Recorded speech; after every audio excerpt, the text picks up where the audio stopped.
Hi guys, Betty Glasgow here once again. Welcome back to my channel. On this one, I decided I'm going to do a follow-up video with my last one on the WWE, and this one's going to be Emma's storyline and how I think it should be to bring her back. It's going to be a way to make her a bit more interesting. Now look, the reason the Emmalina, I don't care what they're saying, the reason the Emmalina character didn't even get off the fucking ground is because there's too much backstage politics. Now, before they got rid of Emma, she had a heel turn. And I liked her as the heel turn. I didn't like her as the face. I liked how she was doing. I liked everything as she was in the heel. You know, the new makeup, the new attitude. And she followed that up with her actions. Now, I think when she comes back as the heel, which she already started that if she's going to be when she turned, I'm going back to Emma. You need to get out the backstage politics. I know there's a lot of rumors going on that some of the creative didn't like how her accent. She can't help it. She's from Australia. She can have an Australian accent. Now, granted, sometimes her interviews are not the best, but Jesus Christ. Work to the fucking strengths. If you have a problem with her interviews, tape the fucking interviews. Not everything has to be fucking live. In fact, a lot of superstars who don't have fucking interview presence need to do this. Roman Reigns is one of them. Can't do a fucking interview with a shit. Tape his fucking interviews backstage. You don't have to have every fucking interview out in the fucking middle of everywhere. Tape the motherfucker. It's like they used to do. People aren't gonna fucking know it's fucking taped unless you tell them. Keep saying that's live. Put a little fucking live feed up there and make. Tape the goddamn interviews. You get the interviews you want. In fact, probably better. You can get everything running good. Have her come back as a heel. We're gonna run this on the whether you run the Stephanie Stalker or not. It would be great for the Stephanie McMahon Stalker, like you heard in the last interview. You carry over that story. But whether you run that or not, this is how she needs to run. When Emma comes back, she needs to run back and come back, and she needs to run as a complete fucking badass. Make her almost like the female version of Stone Cold Steve Austin. That's why I put her as the Stalker in Stephanie's storyline over Nia Jax. Emma needs to come back, and she needs to come back with a fucking vengeance. She needs to steamroll over everybody. And we're going to go old school on this. This is going to bring a lot of respect back to the business. When she comes back, Emma goes undefeated for a long time. And this is how she's going to do it.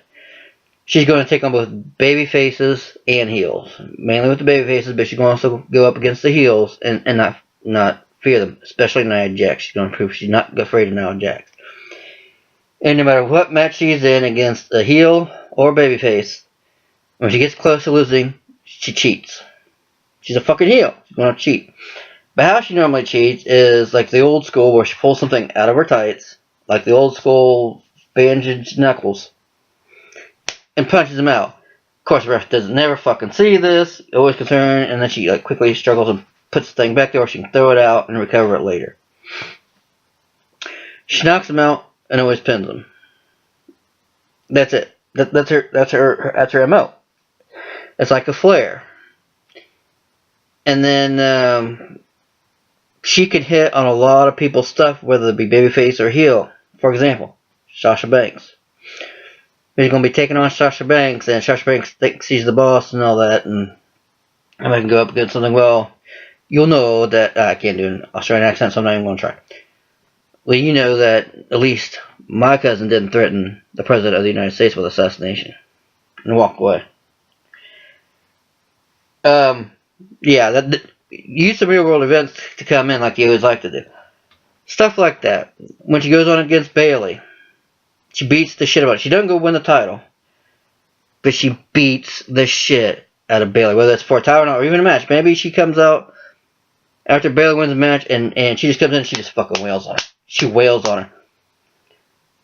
She goes until she makes some kids in the front row cry. Whether they be real kids or paid child actors, it doesn't fucking matter. She grabs the mic, she goes, "This is your fucking champion. And I'm gonna break her. Like I'm gonna break you." And she beats on her. And Bayley has no response until she's fucking knocked unconscious. Even if she's, better yet, Get a couple child actors. Have Bayley out there beating on her. Take you some fucking kids right in front of the kids with Bayley. Take her, and she's been wailing right in front of the kids, and she can holler at the kids. This is who you like, especially if they're wearing a Bayley shirt. This is your champion. Just beat him right in front of them. Make them fucking cry. That's going to get her heat. And that's what you need for the heel. And that's going to be the best. And then you can give her a bit of a feud with Bayley. So the next, either that Raw, or the following Raw, actually be that. Let's do it that Raw.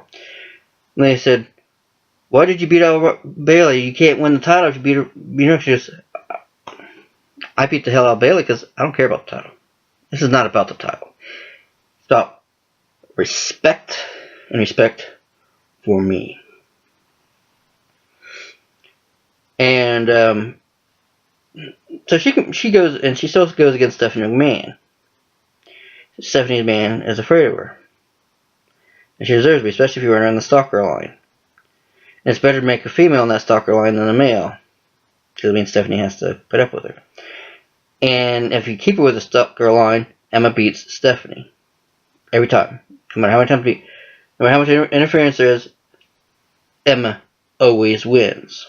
And she's going to win for a good straight while. She's going to win until she beats everyone on the women's roster. In the Raw roster, anyway. Because she's not going to cross over to SmackDown. And if they cross over, Bayley has no fucking interest in going against the SmackDown roster. She blames... In fact, Bayley doesn't just stop... Emma doesn't just stop with the female roster. She goes after some of the staff members. She goes after some of the creative talent. And she goes after them just because they want to make that Emma storyline. You know, some of the people you see on like Total Divas, and they're creative. She calls them out.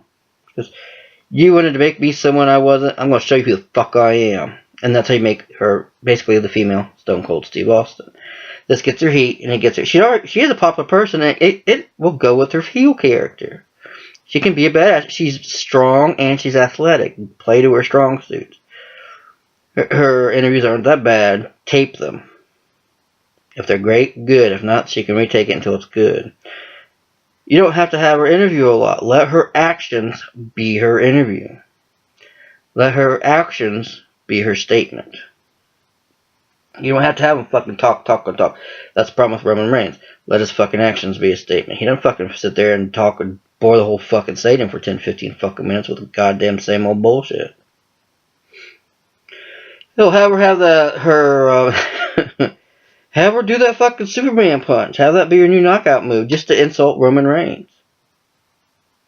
Have her fucking punch Roman Reigns with her fucking knuckles. I mean, you know, and usually when she does that Superman punch, it has that, you know, the taped knuckle shit. But make it, you know, make her something.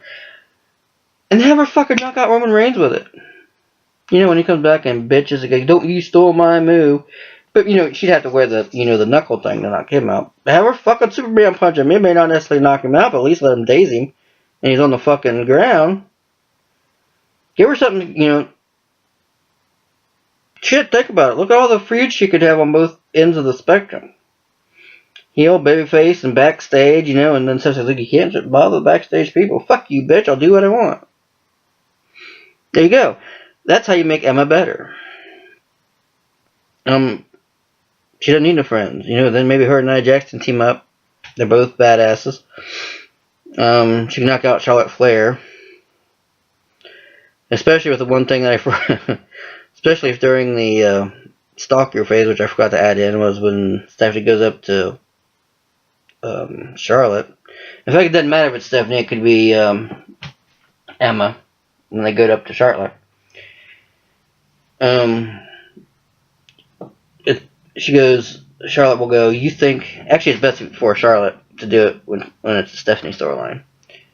Is have Charlotte go, your family may own a wrestling business, but my family is the wrestling business. What would be good is when Charlotte takes on Emma, say against Stephanie, and that's why that would fit that feud up. That's why I said it in this one, and not the last one. And it would make more sense in the Stephanie Stalker line. It still makes sense here in the Emma because it gets Charlotte Flair and Emma going at it. And which then Charlotte will go on Emma. It's like, I am the wrestling business, not you, as since we are going to see that Emma is trying to be the Stone Cold, the female Stone Cold of the business. So, it's a bit more of a storyline. There's that storyline. It's a bit shorter than Subhuman because it's not as complicated. Because it's pretty much Emma going through, cheating her way through victory after victory until she runs through the whole roster. It gives her a direction. It gives her multiple storylines. That can get you almost a whole fucking year of storylines because she's going through the entire fucking roster and she's always cheating. It doesn't matter. She's going to win. She goes against Stephanie. She goes whatever. That gets her whole story through the whole thing. It doesn't matter what the fucking story is. She's going to cheat to win. That can get you almost 10 months to a year. And that should be able to pick her up. Gives her a reason to be there. Gets more fans on her side. Especially with the Bayley part of the storyline. You're going to have to bring the audience into it. What she does is she brings the audience into it more. Because she ain't afraid to take it out to the audience. And that's what she's going to be doing for. So, what do you guys think? Go down below, like, comment, and subscribe. As always, you guys take care, and I'll see you all next time.